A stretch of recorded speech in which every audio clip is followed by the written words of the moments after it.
Sir नमस्कार। नमस्कार जी। Sir क्या नाम है आपका? सर मेरा नाम धर्मपाल है जी। धर्मपाल जी क्या करते हैं आप? सर मैं कॉलेज में असिस्टेंट प्रोफेसर हूँ। सर आप एक पढ़े लिखे व्यक्ति हैं, आपने संत रामपाल जी महाराज को गुरु कब बनाया? सर संत रामपाल जी को मैंने अपना गुरु 2 मार्च 2010 को बनाया। सर उससे पहले आप कोई साधना करते थे? हाँ, उससे पहले जैसे मेरा जो जन्म है वो एक हिंदू परिवार में हुआ।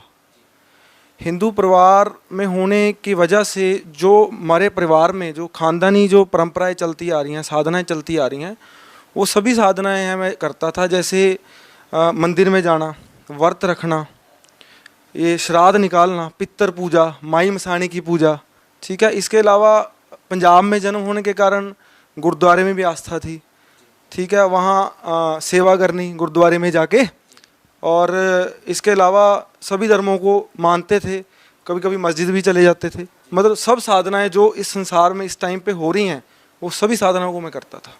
लेकिन सर आज आपने एक ऐसे संत को गुरु बनाया है जो इन सभी साधनाओं पर प्रश्न चिन्ह खड़ा करता है, और उन संत का कहना है कि जो साधनाएं अभी जो वर्तमान में चल रही है और चली आ रही है वो सब वेदों के अनुसार नहीं है, ये साधनाएं शास्त्र के विरुद्ध है। सर आप क्या कहना चाहेंगे? ये बिल्कुल 100% सत्य बात है कि संत रामपाल जी महाराज जी ये बता रहे हैं कि ये मंदिर पूजा है, ये पितर पूजा है, ये श्राद्ध पूजा है, जो भी मैं साधना है आपको पहले बता चुका हूँ, ये साधनाओं का किसी भी वेद शास्त्र ग्रंथ में प्रमाण नहीं है। और संत रामपाल जी महाराज जी भी यही बता रहे हैं कि ये जो साधना है, ये देखो वेद खोल के, शास्त्र खोल के दिखा रहे हैं कि देखो ना तो गुरु ग्रंथ साहब में लिखा है, ना गीता हिंदू धर्म की गीता में लिखा है, जब मुसलमान धर्म की कुरान शरीफ में लिखा है, ना ईसाई धर्म की बाइबल में लिखा है। ये जो मुसलमान धर्म, हिंदू धर्म, सिख धर्म और ईसाई धर्म जो भी साधनाएं कर रहे हैं, ये इनके जो हमारे जो पवित्र ग्रंथ हैं सभी धर्मों के, इनमें कहीं भी इन साधनाओं का प्रमाण बिल्कुल भी नहीं है। संत रामपाल जी जो बता रहे हैं वो बिल्कुल सत्य बता रहे हैं। सर आप एक शिक्षित पर्सन हैं, आप खुद एक प्रोफेसर हैं, निश्चित ही आपने बहुत सोच समझ के संत रामपाल जी महाराज को गुरु बनाया होगा। सर हम आपसे ये जानना चाहते हैं कि संत रामपाल जी महाराज के बारे में आपको कैसे पता चला, आप उनकी शरण में कैसे गए? देखो जी, संत रामपाल जी की शरण में मैं पहुंचा, उसके बारे में थोड़ा आपको खुल के बताऊंगा क्योंकि ये बहुत लंबी स्टोरी है। मैं मतलब दिल की बात है जो आपको बताना चाहता हूँ, कि जो मेरे दिल में है वो मैं सबके साथ शेयर करना चाहता हूँ। जैसे कि मैंने आपको पहले बताया कि संत रामपाल जी से जुड़ने से पहले मैं हिंदू धर्म में जो साधनाएं हैं वो सभी करता था। तो जब से मैंने होश संभाला है, तो जो मेरे परिवार है, जैसे मेरे नाना नानी हैं, दादा दादी हैं, मेरे मामा जी, मेरे मासी थे, तो वो भी यही साधनाएं करते थे क्योंकि परंपरा की चलती आ रही थी साधनाएं, वो यही कर रहे थे। हमको भी जैसे जन्म हुआ उन्होंने बता दिया कि आपने ये करना है, ये करना है, ये करना है, हम करते हैं। हम पूछते थे भी ये क्यों करना है, कहते नहीं ये चलती आ रही है रीत, ये करना पड़ेगा आपको। तो क्या, जब से मैंने होश संभाला तो क्या हुआ कि मेरे मामा जी थे, तो दो मेरी माता जी, दो बहनें थे। जो मेरे मामा जी थे वो 18 साल के थे। उनकी हिंदू देवी देवताओं में, मंदिर में इतनी आस्था थी कि वो मतलब कि इन पूजाओं के बगैर रह नहीं सकते थे। इतनी पूजा करते थे कि मतलब कि मैंने अपनी ज़िंदगी में ऐसा मतलब कि भगवान को पूजने वाला मैंने नहीं देखा अपनी लाइफ में। तो वो क्या हुआ, बिना किसी कारण उन्होंने सुसाइड अटेम्प्ट कर लिया, पक्खे को फंदा लगा लिया। तो नेचुरली बात है, कोई 18 साल का एक लड़का, दो बहनों का एक भाई, उसके बाद माँ बाप का एक लौता लड़का, उसने फंदा लगा लिया। तो आप समझदार हो, आप समझ सकते हो कि उस परिवार की क्या स्थिति होगी। तो मैं तो उस टाइम होश में था। तो क्या हुआ कि जो मेरे नाना जी हैं वो तुरंत थोड़े देर बाद मामा जी के सदमे में वो मर गए। मरने के बाद जो मेरी माँ है ये सदमे में चली गई, भी मेरा बाप भी गया, मेरा भाई भी चला। देखो कि कहीं ना कहीं तो भाई और बाप का सहारा तो लड़कियों को होता ही है, तो वो सहारा है जो वो चला गया। तो माँ रोती थी तो मैं भी रो पड़ता था, मासी रोती थी तो मैं भी रो पड़ता था। क्यों? बच्चा था, नहीं पता था, मालूम नहीं था। वो चीखे मार के रोते थे, मैं भी चीखे मार के रोता था, लिपट जाता था, माँ को लिपट जाता था। तो ऐसे करते करते जो मेरी मासी जी हैं वो भी यही साधनाएं करती थी। तो यही साधना करते करते एक दिन क्या हुआ, उनके पेट में थोड़ी दिक्कत रहने लगी। नॉर्मल सी दिक्कत थी जिसको हम हर्निया की दिक्कत बोलते हैं, वो बहुत माइनर सी दिक्कत होती है। उस दिक्कत का इलाज कराने के लिए वो पटियाला में, हमारे पंजाब में एक रजिंद्रा हॉस्पिटल है, वहाँ दिखाने चले गए। डॉक्टर बोलते भी ये जो प्रॉब्लम है इसका ऑपरेशन करना पड़ेगा, नहीं तो ये दर्द है ये रुकेगा नहीं। तो मेरी मासी जी बोली ठीक है, रोज़ रोज़ के दर्द से तो अच्छा है कि ऑपरेशन करा लें। तो उन्होंने क्या किया, वो ऑपरेशन कराने चले गए। तो ऑपरेशन के दौरान डॉक्टरों ने उनकी पेशाब वाली जो नस है वो काट दी, वो हमको नहीं बताया। तो उनका जो पेट है वो इतना फूल गया, मुंह इतना फूल गया। हम देखने जाते थे आईसीयू में तो हम घबरा जाते थे। मेरी माता है जो, वो कहती थी अभी अभी मैंने अपना भाई खोया है, अभी ये मतलब कि इसको क्या हो गया, कुछ समझ नहीं आ रहा था। तो फिर क्या हुआ कि कुछ 1 महीने बाद इतनी तकलीफ सहने के बाद मेरी मासी भी मर गई। अब आप सोचो कि एक मेरी माँ का भाई मर गया, बाप मर गया, उसके बाद मेरी मासी मर गई। तो आप ये सोचो कि हमारे ऊपर क्या बीती होगी। मेरा जो बचपन है वो कैसा निकला होगा, आप समझदार हो। चलो थोड़ा समय बीता, कुछ घाव भरे, क्योंकि यहाँ इंसान की जो मतलब कि कह लो व्यवहार नेचर बन गई है कि मतलब कि वो मतलब कि देखो जीना तो पड़ता है, चाहे दुख में जियो गम में जियो, जीना तो पड़ता है। जब तक मौत नहीं आएगी तब तक तो चाहे आप जैसे मर्जी जियो, आपको जीना तो पड़ेगा। चलो जी रहे थे, जीते जीते जीते फिर थोड़ा सा इन भगवानों में है जो आस्था हटी हमारी कि नहीं यार ये मतलब कि इतना दुख तकलीफ हो रही है इनकी भक्ति करने से, मतलब कि ये मतलब इनसे थोड़ा सा मन हटना शुरू हुआ। चलो कोई और अल्टरनेटिव नहीं मिला, कोई और रास्ता नहीं मिला, कोई और मतलब बताने वाला नहीं मिला। तो बताने वाला नहीं मिला तो फिर वही लग गए काम करने। करते करते करते चलो मेरी जो माँ है एक दिन जो है सब्जी मंडी में मतलब कि चली गई सब्जी लेने के लिए। तो इसका एक्सीडेंट हो गया, किसी ने पीछे ले आके जोर से स्कूटर मारा पीठ के ऊपर। तो स्कूटर मारा तो निचले जो 3 मनके हैं वो क्रैक हो गए, रीढ़ की हड्डी के क्रैक हो गए। मनके क्रैक होने के बाद जो है ये 3 साल इसने नर्क भूखा है। नर्क का मतलब आपको समझाता हूँ कि टट्टी पेशाब है जो, वो हम 3 भाई हैं, तीनों भाइयों ने मतलब कि अपनी माँ की चलो संस्कार थे, सेवा की, टट्टी पेशाब उठाया। तो फिर उसके बाद क्या हुआ, 3 साल बाद थोड़ा बहुत चलो चलना शुरू हुई।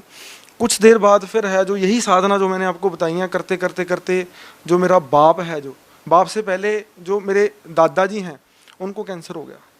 यही साधना करते, पारंपरिक साधना है।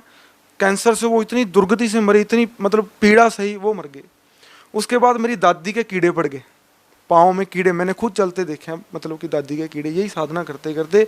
सर कौन सी साधनाएं थी, एक बार फिर हम आपसे जानना चाहेंगे कि इतने सारे दुख तकलीफ़ों का आपको सामना करना पड़ा। सर आखिर आप क्या साधनाएं कर रहे थे? देखो मैंने आपको पहले भी बताया है कि मैं हिंदू परिवार में जन्म लिया मैंने। सो प्रेफरेंस थी जो हिंदू साधनाओं को थी, जो हिंदू धर्म में साधनाएं होती हैं, जैसे मंदिर में जाना, ये देवी देवताओं की पूजा करनी, व्रत रखना, श्राद्ध निकालना, पितर पूजा, माई मसाणी को पूजना, ठीक है।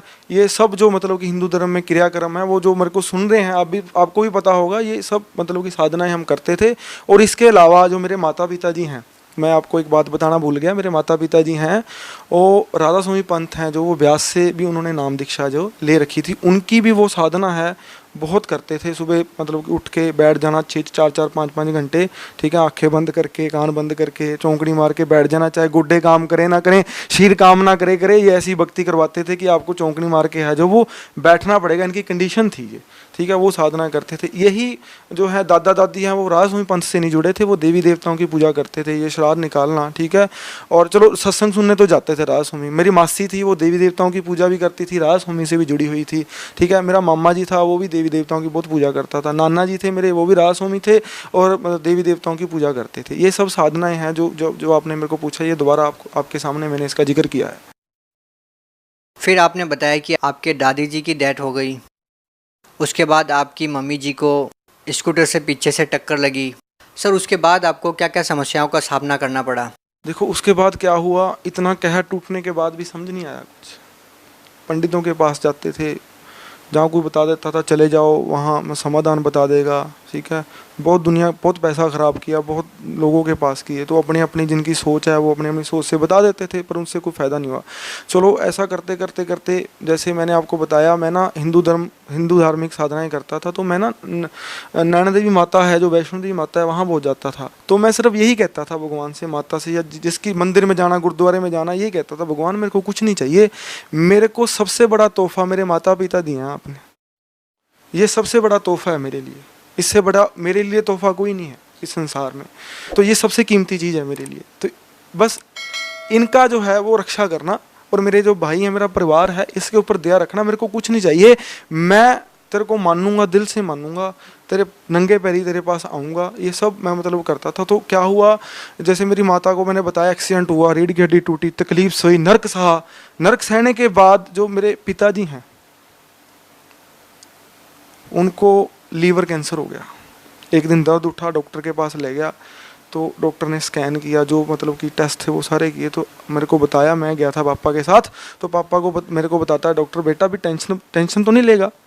मैंने कहा सर नहीं टेंशन तो लोगों को, पहले ये बताओ कोई घबराने वाली बात तो नहीं है। उसने मेरे को जफ्फी डाल ली, ऐसे डॉक्टर ने जफ्फी डाल ली, कहता है बेटा तेरे पापा को ना कैंसर है। जबकि आपके पापा ने राधा स्वामी व्यास से नाम ले रखा था। राधा स्वामी व्यास से वो नाम लेके मतलब इतने दृढ़ भाव से, इतने विश्वास से लगे हुए थे ना कि वो हर सेवा में जाते थे, दान भी इतना करते थे, और भक्ति मैंने खुद देखा है, सुबह उठ के बैठ जाना, जब भी उनको समय मिलना उन्होंने बैठ के करनी भक्ति, बहुत भक्ति करते थे। तो फिर क्या हुआ, लीवर कैंसर हो गया उनको, तो ये मतलब कि बर्दाश्त के बाहर था, ये इतना बर्दाश्त के बाहर था कि मेरे पाँव कांपने लग गए। तो मैंने भगवान को मतलब कि याद किया, बहुत मतलब कि हृदय से याद किया। जब हृदय से मैंने भगवान को याद किया, मैं कहा हे भगवान भी तू मतलब कि ये ऐसा क्यों कर रहा है हमारे साथ भी, हमने मतलब तेरी भक्ति भी करते हैं, किसी का बुरा भी नहीं करते, ठीक है, सच्चाई के साथ जी रहे हैं, ठीक है, बिना मतलब गलत कामों के साथ जी रहे हैं, फिर इतना मतलब कष्ट क्यों, इतना कहर क्यों हमारे ऊपर। तो मैं बहुत रोया अस्पताल में खड़ के। तो वहाँ लोग हैं जो वो इकट्ठे हो गए थे, बेटा क्या हुआ। मैंने कहा कि मेरे बाप को कैंसर हो गया। जब मैंने ये बात उनको कही तो वहाँ लोग खड़े रोने लग गए। कहता कि मैंने उनको बताया कि मैंने ज़िंदगी में बहुत दुख देखे, भी ये दुख देखना बाकी था बस मेरे को, कि इसके बाद मतलब कि मेरा जीना नहीं है। भी मेरे दिमाग में ये था कि अब मैं माँ को बताऊँगा है, वो माँ भी नहीं बचेगी। फिर मैंने सोचा अगर मेरी माँ ना बची तो मैं ये लिख के मरूँगा, ये मैं लिख के मरूँगा कि मैंने इनकी भक्ति की, भगवानों की, इनकी साधना की, ये लिख के मरूँगा कि इन भक्ति से मेरे ऊपर ये कैद टूटा। आप भक्ति मत करना, इन भगवानों की इन साधनाओं को मत करना, उससे अच्छा बिना इनकी साधना से जीना है। तो ये मैं सोच गया था, भगवान मैं कह के मरूंगा ये बात, भी ये भक्ति करने से मेरे को ये मतलब कि मिला है, ये मैं कह के मरूंगा। तो क्या हुआ, मम्मी को नहीं, मैंने बताया कैंसर हो गया। तो एक दिन क्या हुआ, 1 महीने का टाइम दिया डॉक्टरों ने पापा को। तो 1 महीने के बाद मेरे हाथ में पापा मतलब हाथ से चले गए। वो समा था, इतना बड़ा कहर टूटा कि मेरे मतलब कि आपको मैं शब्दों से बयान नहीं कर सकता, क्योंकि मेरे ना ये कलेजा यहाँ आता है जब मैं वो बातें शेयर करता हूँ किसी से, क्योंकि वो मेरे को पता है वो दुख कितना बड़ा दुख था मेरे लिए। तो फिर क्या हुआ कि जैसे कहर टूटा तो ये जितने मेरे दोस्त मित्र थे ये सब ने मेरा साथ छोड़ दिया, सब दूर भाग गए। क्योंकि जब इंसान पे विपदा डलती है तो ये सब भागते हैं, ये सच्चाई है, ये भागते हैं सब। यहाँ कोई दोस्त नहीं है, कोई रिश्तेदार नहीं है, ठीक है, सिर्फ भगवान ही सहारा है। अगर भगवान है जो वो मतलब कि सच्चा मिले आपको। तो फिर क्या हुआ, मेरी माँ ने तो नेचुरली है, पागल तो होना था, वो मतलब कि अपना संतुलन खो बैठी, वो पागलों की तरह व्यवहार करती थी, दीवार में सिर मारने, बाल खिंडा लेने। फिर क्या होना, उसको एकदम दौरे पड़ जाने, मैंने डॉक्टरों के पास लेके जाना, डॉक्टरों ने आधा घंटा बेड पे लिटाया, सोचते रहते क्या करें। वो कहते, डॉक्टर कहते इतनी टेंशन में है कि इसको कुछ भी हो सकता है, ये मर भी सकती है। मैंने कहा डॉक्टर साहब भी आप मतलब पूरी जान लगाओ, भी मेरी माँ को कुछ नहीं होना चाहिए, भी मेरी माँ को कुछ हो गया मेरा जीना नहीं है इस ज़िंदगी में, भी मैं मरूंगा पक्का, मतलब नहर में छाल मार के मरूंगा, जैसे मरूंगा मैं। तो वो कहते बेटा देख, ये तो मतलब कि हमारे हाथ में नहीं है, हमारे बस की बात नहीं है, ये तो मतलब कि इसकी जो स्थिति है ये बहुत ख़राब हो चुकी है। तो क्या हुआ, फिर कोई सहारा नहीं था। उसके दौरान ही जो मेरा बड़ा भाई है उसको क्या हुआ, डिप्रेशन की बीमारी होगी, क्योंकि इतना कष्ट सहा, ये बाप मर गया, माँ बीमार होगी, ठीक है, आर्थिक स्थिति खराब होगी, दोस्त मित्रों रिश्तेदारों ने मुंह फेर लिए। तो इसके चलते चलते क्या हुआ, डिप्रेशन में चला गया। डिप्रेशन से उसको क्या हुआ कि उसके शरीर में ना जलन का रोग हो गया, जैसे कुछ सुइयाँ जब होता है ना, सुई सारे शरीर में ऐसे तड़फता था वो। तो उसको लेके मैं जो है, माँ का भी देखना, उसको लेके मैं फिरता था। एक छोटा भाई है मेरा, वो छोटा था मतलब कि बच्चों जैसा है मेरे, तो उसको भी देखभाल करनी, मैं सारा मतलब बहुत भार है जो मेरे सिर के ऊपर आ गया। आने के वजह से क्या हुआ कि मैं भाई को लेके कभी Chandigarh, PGI, Ludhiana, DMC, AIIMS Delhi, मतलब कोई डॉक्टर, कोई मतलब कि जो पूछ वगैरह देता है, कुछ मतलब कि जो झाड़ फूस वाले हैं उनके पास, सभी के पास ले गया, पर दिन प्रतिदिन उसकी हालत है जो वो ख़राब होती गई। तो फिर मैंने क्या किया कि मतलब कि मैं आपको सच बताता हूँ, मैं झूठ नहीं बोलता। तो फिर मैंने क्या किया, क्योंकि मेरे से कंट्रोल नहीं हो रहा था, मैं संभाल नहीं पा रहा था स्थिति को, तो फिर मैंने शराब पीनी शुरू कर दी। तो एक दिन मैं गया, मैंने शराब ली, मैंने मतलब कि उस शराब को पिया। तो शराब इतनी पीने लग गया, इतनी पीने लग गया, शरीर का नाश करने लग गया मैं।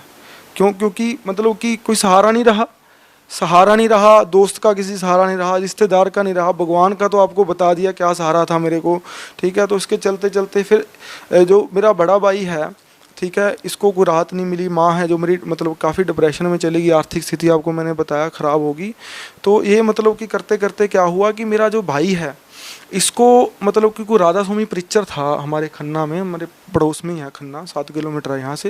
राधा स्वामी प्रीचर है, जो राधा स्वामी प्रीचर ने मेरे भाई को कहा कि बेटा देख, मैं राधा स्वामी का सत्संग करता था, तो मैं खाली था अंदर से। मोहनदास है उनका नाम, वो आप मतलब कि राधा स्वामी पंथ के प्रीचर थे, वो सत्संग करते थे। उन्होंने बताया बेटा भी देख, मेरे से वो जानकार थे दीपक के भी, मेरे से तेरी परिवार की स्थिति देखी नहीं जाती भी। मैंने ना एक संत से नाम ले लिया, मैंने राधा स्वामी पंथ को छोड़ दिया कि मैं भी बहुत दुखी था, मैंने भी बहुत कष्ट देखे हैं। सर, आपकी माताजी, आपके पिताजी राधा स्वामी पंथ से जुड़े हुए थे। आपकी माताजी ने अपने पिता को खोया, अपनी मम्मी को खो दिया, उन्होंने अपनी बहन को खो दिया, उन्होंने अपने पति को खो दिया, उनका एक बेटा डिप्रेशन में चला गया, उनका एक बेटा शराब पीने लग गया, खुद उनको दौरे पड़ने लग गए। सर, ऐसी स्थिति में आपका परिवार चल रहा था। सर, इतने सारे दुखों का सिलसिला आपके साथ चल रहा था। सर, आखिर ये सिलसिला थमा कैसे? वो सिलसिला ऐसे थमा कि मैंने आपको बताया कि मेरा जो बड़ा भाई है, ये इनका कोई जानकार था खन्ना में, मोहन दास उनका नाम था। वो संत रामपाल जी महाराज जी से उन्होंने नाम दीक्षा ले रखी थी। वो मतलब राजस्वामी ब्यास से उन्होंने नाम लिया, प्रीचर थे, वहाँ सत्संग करते थे।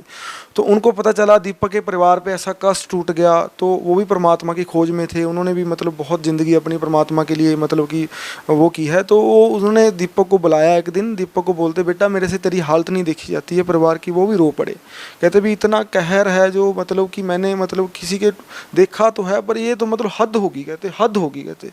तो फिर क्या हुआ, तो दीपक को बोले बेटा ये पुस्तक ले जा, भी देख है तो तेरी हालत है नहीं इतनी पुस्तक पढ़ने की, फिर भी भगवान की बनाई हुई पुस्तक है, ये पूर्ण संत की बनाई हुई पुस्तक है, इसको पढ़ना और इस पर विचार करना। तो दीपक ने वो पुस्तक घर पे ले आया, ज्ञान भक्ति सदागर का संदेश था, 2009 की बात है ये। भक्ति सदागर का संदेश संत रामपाल जी की लिखी हुई पुस्तक थी। वो लेके घर में आ गया।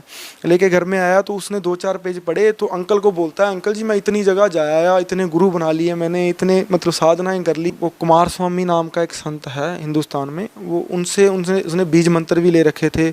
इसको अलावा जो पंजाब में बहुत गुरु हैं, बहुत संत हैं, उनके पास भी, उनकी भी संगत करता था, उनके पास भी जाता था, सिर्फ अपने दुख निवारण के लिए, भगवान को मतलब कि पाने के लिए, भगवान कौन है इसलिए वो वहाँ जाता था। इसके अलावा वो जो हिंदू धर्म में साधना है वो भी सभी करता था। तो फिर आपके भाई ने किताब को पढ़ा? भाई ने मेरे किताब के 2 पन्ने पढ़े। पढ़ने के बाद अंकल को बोला कि अंकल जी भी मेरे को ले चलो वहाँ, भी मेरे को तो बस ठीक होना है, भगवान को पाना है मेरे को, मतलब ठीक होना, मेरे हालत ठीक हो जाए, बस मैं यही चाहता हूँ।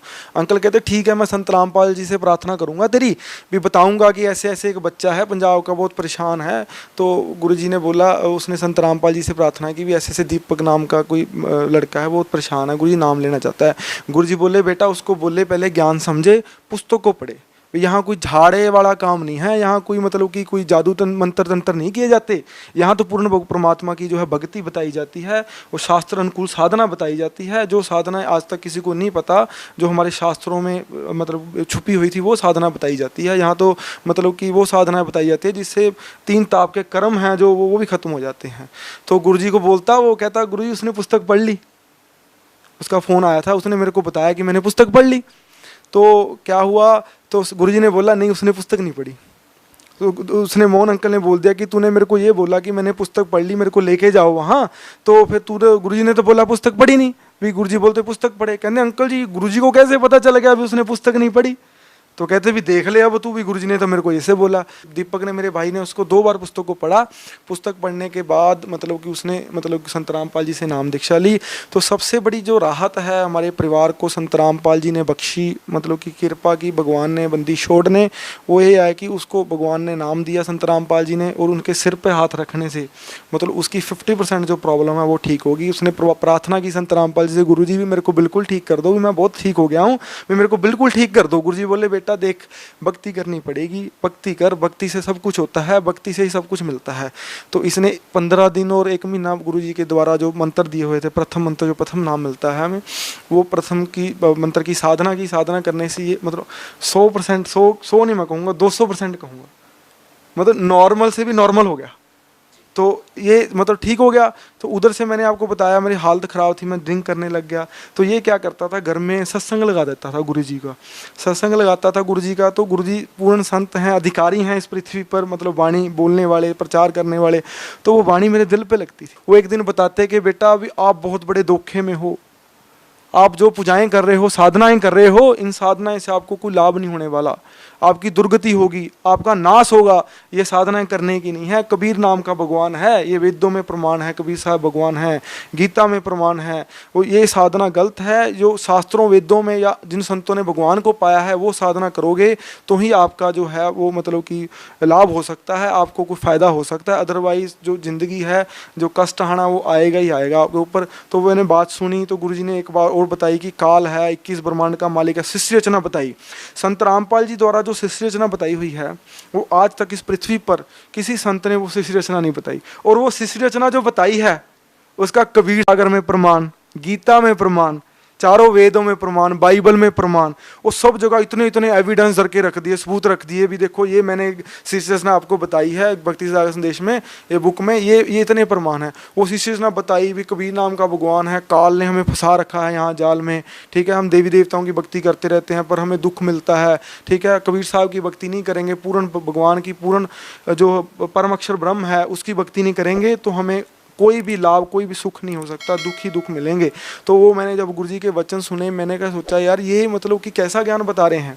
ये ज्ञान तो मैंने कभी सुना ही नहीं। सत्संग भी बहुत सुने, मंदिरों में भी गया, भजन भी बहुत सुने, ठीक है, कीर्तन भी बहुत सुने। तो ऐसा ज्ञान बताने वाला मतलब कि खुद संत है, जो संत रामपाल जी ने जो बताया वो मेरे दिल को लगी।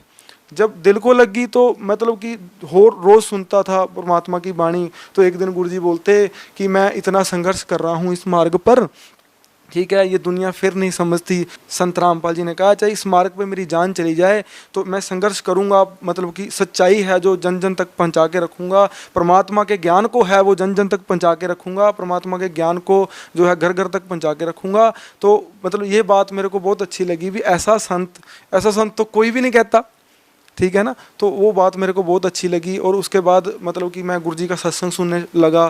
सत्संग में मेरे को धीरे धीरे समझ आने चला गया भी स्थिति क्या है इस लोग की, कौन हमें दुख देता है, ठीक है, भी हमें दुख क्यों आता है, इसका कारण भगवान कौन है ये बताने वाला कोई नहीं था, ठीक है। वो कहाँ रहता है, उसको कैसे पाया जा सकता है, किन किन ने आज तक मतलब उसको पाया है, ये सब संत रामपाल जी ने खोल के मतलब कि बता दिया। तो एक दिन गुरुजी बोलते बेटा नानक जी हैं जो हम पंजाब के रहने वाले हैं, गुरुजी ने एक नानक जी के वचन सुनाए।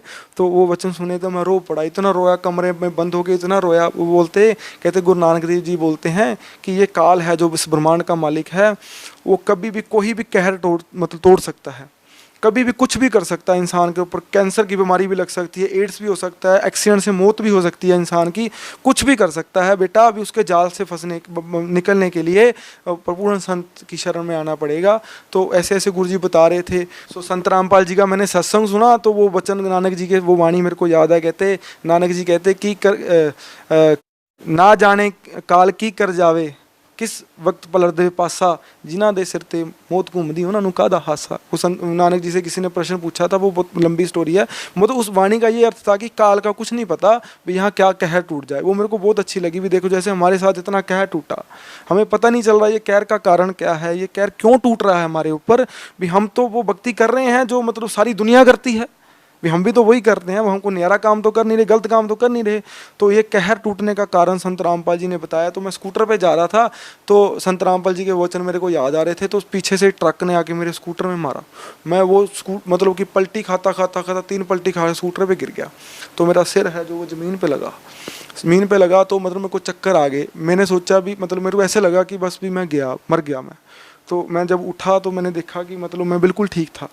तो मैं बहुत रोया वहाँ स्कूटर खड़ा करके। तो स्कूटर खड़े करके रोया तो मैं घर आ गया। मैंने दीपक को बोला, मैं कहा दीपक भी मेरे को संत रामपाल जी से नाम दीक्षा दबा दे, नहीं तो मैं मर जाऊँगा। दीपक को मैंने जफ्फी डाल ली ऐसे, मैं कहा भी दीपक संत रामपाल जी के पास ले जा, भी नहीं तो मैं मर जाऊँगा, भी मरेगी तो मेरी माँ दुख पाएगी। भी मेरे पीछे काल पड़ गया है, वो मार के हटेगा मेरे को। तो फिर क्या हुआ कि मतलब कि दीपक ने बहुत खुशी हुई, भाई को खुशी हुई, तो भाई ने क्या किया, कहता मम्मी को भी मना, मेरी माँ पड़ी रहती है सारा दिन, मतलब कि बहुत कष्ट में है, दुख में है, भी ये इसको भी राहत मिलेगी, बहुत भगवान का सहारा बहुत बड़ा सहारा है। तो फिर क्या हुआ कि मैंने मम्मी को बताया, मम्मी देख भी ऐसे ऐसे मेरे साथ हुआ, अगर तू मेरे को चाहती है भी मैं मतलब उस संसार में रहूं, कि मैं मन मरूं, तू मेरे साथ चल। भी गुरु जी का ज्ञान तो तू भी सुनती है, सत्संग तू मेरे को बात भी मतलब थोड़ी बहुत कर लेती है, अभी हाँ भी मतलब एक बातें तो सही हैं, पर मैं नास्तिक हो चुकी हूँ, भी मैं नहीं किसी भगवान को मानती। मैं कहा मम्मी मेरी मेरे मेरे कारण एक बार संत रामपाल जी के पास चल।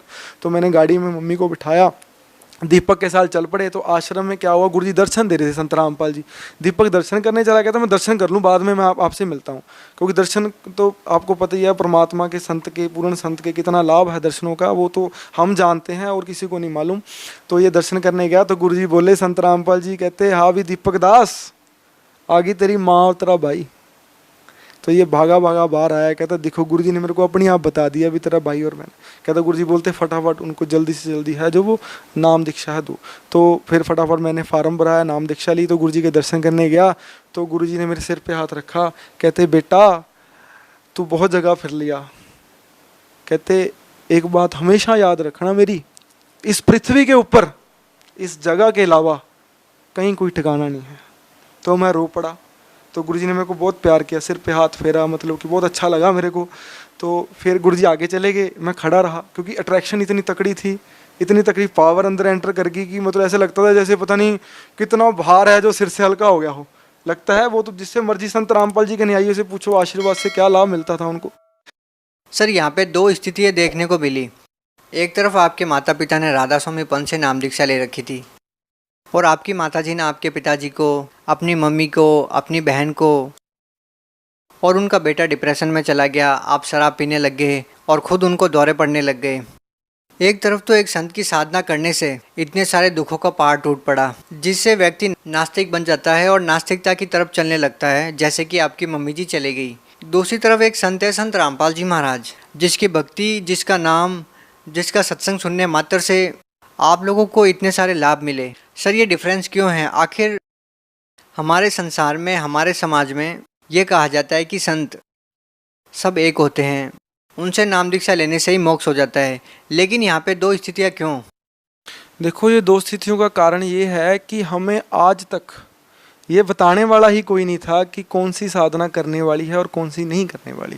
लोक वेद के अनुसार आज भी सारी दुनिया लगी हुई है, संत रामपाल जी के न्यायों को छोड़ के आज भी दुनिया है वो लोक वेद के हिसाब से लगी हुई है। उनको ये नहीं पता भी कौन सी साधना करने की है और कौन सी साधना है जो नहीं करने की है। तो संत रामपाल जी हैं जो इन्होंने मतलब कि आपने क्वेश्चन पूछा कि ये डिफरेंस क्यों है, तो संत रामपाल जी ने ये डिफरेंस है, ये मतलब कि संत रामपाल जी ने ये हमें बताया कि 4 वेदों, 6 शास्त्र, 18 पुराण, गुरु ग्रंथ साहब, बाइबल, गीता, महाभारत, रामायण, जितने भी धार्मिक रिलीजियस बुक्स हैं उनमें से खोल के दिखा दिया कि ये देखो जो आप साधनाएं करते हो ये करने की नहीं है, ये लिखी हुई है, मैं अपनी तरफ से नहीं कह रहा।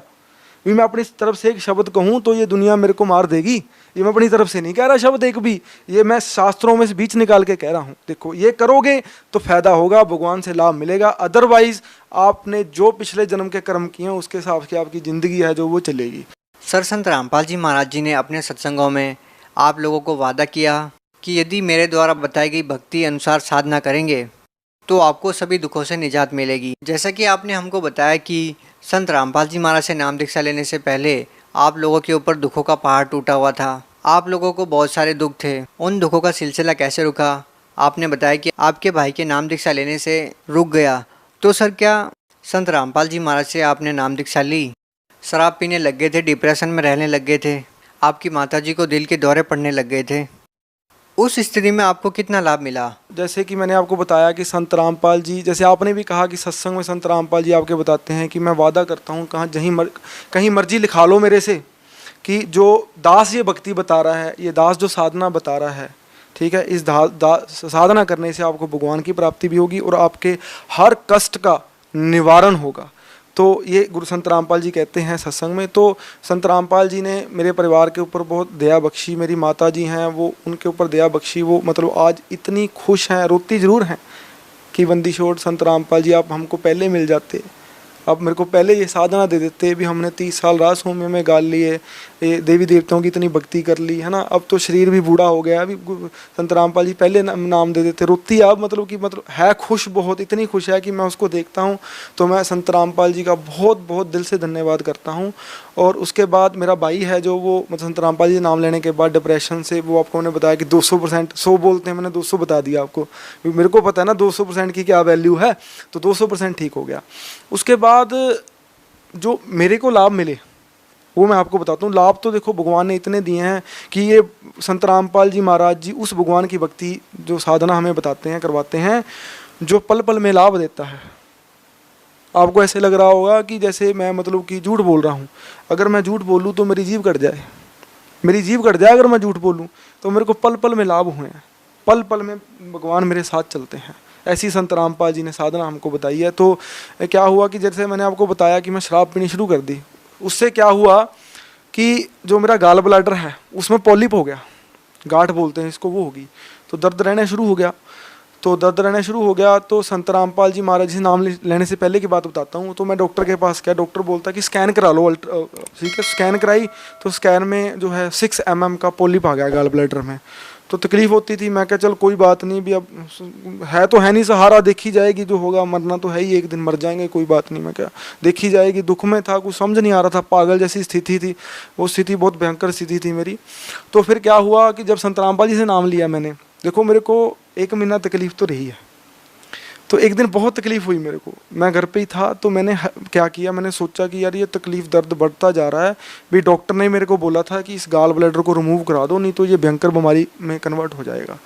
तो क्या हुआ फिर मैंने, हाँ, तो फिर मैंने क्या किया, 1000 रुपया घर से उठाया, तो मैंने फिर स्कैन करा ली। मैं क्या बंदी छोड़ भी, मतलब कि आप ही सहारा हो, देखो मतलब कि मैं तुम्हारा बच्चा हूँ भी, मतलब मेरे को पूरा विश्वास है आपके ऊपर कि मेरे को मतलब कोई ऐसा कष्ट नहीं आ सकता, कि मैंने आपको पूरी अच्छी तरह से समझा है, जाना है, और मैंने अनुभव भी किया है, महसूस भी किया आपके मतलब कि उस पावर को महसूस किया है। तो जब मैंने संत रामपाल जी को याद किया तो बस में बैठ गया, तो स्कैन कराने चला गया, तो डॉक्टर ने बोला लेट जा यहाँ। तो डॉक्टर ने मेरी 25 मिनट स्कैन की, पूरे 25 मिनट वो देखता रहा, कहता यहाँ दर्द हो रहा है, यहाँ दर्द हो रहा है। मैंने कहा डॉक्टर साहब बताओ तो सी भी क्या तकलीफ है पेट के अंदर, भी आप तो 25 मिनट हो गए, आगे तो 5 मिनट लगते हैं स्कैन कराने। कहता बैठ जा, भी तेरे को बताते हैं क्या तकलीफ, मेरे को स्कैन करने, मेरा ध्यान मत डिवर्ट कर। वो देखता रहा देखता रहा देखता रहा देखता रहा देखता रहा, पता नहीं संत रामपाल जी ने क्या कुछ दिखा दिया उसको। तो देखता रहा, तो मेरे को बोलता जा अब तेरे को रिपोर्ट देता हूँ। मैं क्या बताओ तो सी, मेरे को बहुत घबराहट हो रही है। कहते घबराने की ज़रूरत नहीं है, भी तू जा बाहर, भी मैं तेरे को बताता हूँ बाद में। तो उसने रिपोर्ट मेरे को हाथ में दमा दी, कहते ये पढ़ ले। तो मैं मतलब कि संत रामपाल जी पे तो पूरा विश्वास था, तो मैंने रिपोर्ट नहीं पढ़ी हो, मैं बस में बैठ गया। तो गुरुजी ने प्रेरणा की, संत रामपाल जी ने कहते बेटा पढ़ तो सही गया इसमें। तो उस टाइम भी दर्द हो रहा था, तो मैंने रिपोर्ट खोली, तो मतलब जो रिज़ल्ट है वो पढ़ा बस मैंने। उस रिज़ल्ट में लिखा था कि जो वो गाल ब्लैडर है, there is no gall bladder in, there is no polyp in gall bladder. तो वो गाल ब्लैडर है अपने यहाँ परमात्मा ने, संत रामपाल जी महाराज जी ने वो मतलब ख़त्म कर दिया। उसके बाद मेरे को आज 5 साल हो गए संत रामपाल जी से जुड़े को, 1% दर्द नहीं। आज स्कैन करा लो, आज स्कैन करा लो। और मेरे पास वो स्कैन भी पड़ी है, मैं भूल गया लेना, जिसमें 5 mm का पॉलिप शो हो रहा था। धर्मपाल नाम है, मेरे पिताजी का हेमराज नाम है, तो वो स्कैन में पॉलिप था। तो वो स्कैन है जो वो। सर आपने कहाँ से करवाया वो टेस्ट? एक खन्ना ही है, मतलब स्कैन सेंटर है, बहुत पॉपुलर स्कैन सेंटर है, वहाँ से मैंने जो है वो स्कैन कराया था। Khanna scan CT scan centre है, ऐसे नाम का स्कैन सेंटर है। उसके बाद क्या हुआ कि जैसे मैंने आपको बताया कि देखो कहर तो बोर भी टूटे, इतना बता नहीं सका आपको, तो थोड़ा मौका मिला है आपको बता देता हूँ। तो जैसे कोई ना नाम लेने से पहले संत रामपाल जी से कुछ चीज़ आके ना मेरे को दबाती थी यहाँ से गले से, जैसे ये पोर्शन है जो ये काम करता था, बस ये सारा डेड हो जाता था। तो जैसे कोई पास सोया हुआ है मेरे, तो मैं उसको उठाने की कोशिश करता था, उठा नहीं होता था। वो बहुत मतलब बुरी तरह फाइट होती थी उसके साथ, बहुत मेरे को पीटती थी कोई चीज़, तो मेरे को समझ नहीं आ रहा था क्या चीज़ है वो। तो संत रामपाल जी से जब मैंने नाम दीक्षा ली, उसके बाद उस चीज़ ने फिर दबाया मेरे को। पर मैंने संत रामपाल जी के सत्संग सुने हुए थे, बोले बेटा ये जो मंत्र मैंने आपको दिए हैं ना, ये इतने कीमती मंत्र हैं ना, इसके जाप करने से जो आपके 3 ताप के कर्म हैं, भूत प्रेत के जो ताप हैं, ये सब नष्ट हो जाएंगे। भूत प्रेत ये आपके निकट नहीं आ सकते। तो मैंने वो परमात्मा की जो है वचन याद किए, तो मैंने वो मतलब कि सिमरन शुरू कर दिया। उस टाइम मेरे पास प्रथम मंत्र था, तो जब मैंने वो सिमरन किया तो उस चीज़ ने मेरे को छोड़ दिया। छोड़ दिया तो आज का दिन है वो मतलब कि मेरे निकट भी नहीं आई। ठीक है, तो संत रामपाल जी से जुड़ने से और बहुत अनेक को मेरे को मतलब कि लाभ मिले हैं।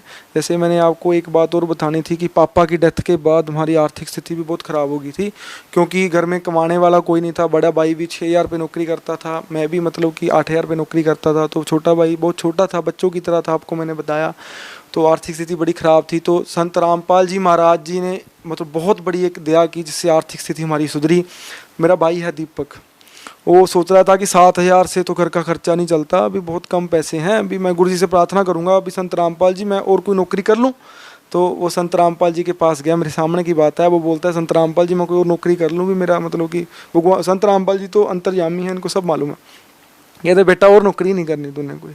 तो संत के वचन है जो वो मतलब कि वाणी है परमात्मा की, कहते संत वचन पलटे नहीं, चाहे पलट जाए ब्रह्मांड, इस ब्रह्मांड को आग लग सकती है पर जो संत के वचन हैं वो पलट नहीं सकते।